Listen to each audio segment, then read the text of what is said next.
questions over President Trump's strategy. Some Senate Republicans telling The Hill they've been urging the former president not to take the bait and project a calm demeanor while making his case. Let's bring in Deputy Director of Communications for the Trump campaign, Caroline Sunshine. Caroline, great to see you again. Great to see you. How are you? I'm great, better now. Thanks for coming on. President Biden taking a week to prepare for this debate at Camp David. How is the former president preparing? What are the expectations? Well, President Trump is preparing not only to debate Joe Biden, he's also preparing to be president, right? And so President Trump is spending his time doing exactly what he does best, which is being out with the American people, speaking directly to them, taking questions from anyone who asks, and I think it's both to the American people's benefit, but it's also to President Trump's benefit from what he learns by being out with the American people, right? This past weekend, our campaign met a voter who said, I'm voting for President Trump because I had to come out of retirement to afford daily life and to afford my medical bills. Meanwhile, Joe Biden, his strategy seems to be to retreat to Camp David. I think that's not just a metaphor for his debate prep strategy, but a metaphor for his presidency. Again, President Trump's strategy to be out with the American people, speaking directly to their concerns and hearing directly from them, hearing back from them what their concerns are. That's not just great preparation for a debate stage, that's excellent preparation to become president. To your point, President Trump has been vigorous. He's been campaigning. He was in Philadelphia on Saturday. He said, quote, "We have the unsafest border in the history of the world."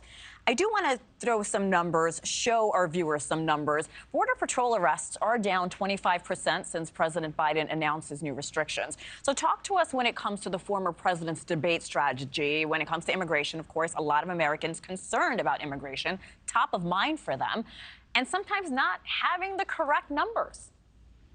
Well, I think that number should be at 0 is what the American people would tell you. Certainly the American people that President Trump is meeting every day across this country, where every town is starting to feel like a border town, that number should be at 0. The number of border crossings we're seeing come across the border should be at 0. To be very clear, entering this country illegally is an unlawful act. So one individual crossing our border illegally is one too many. It's also not just the individuals that are coming across our border illegally, it's also the substances that are coming across our border illegally. We're hearing reports that President Biden is preparing for this debate by practicing standing for 90 minutes at a time, practicing the art of standing, I guess.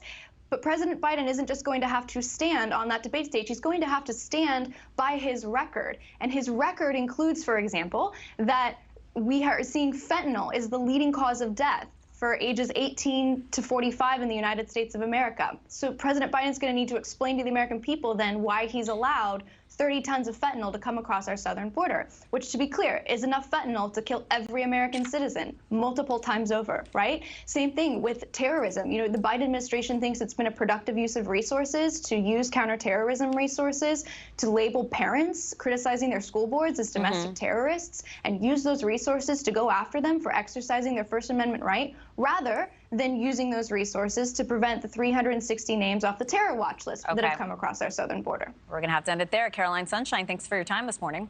Thanks for watching, everybody. Go to joinnn.com to find NewsNation on your television provider. Also, don't forget to click that red subscribe button below to get more of NewsNation's fact-driven, unbiased coverage.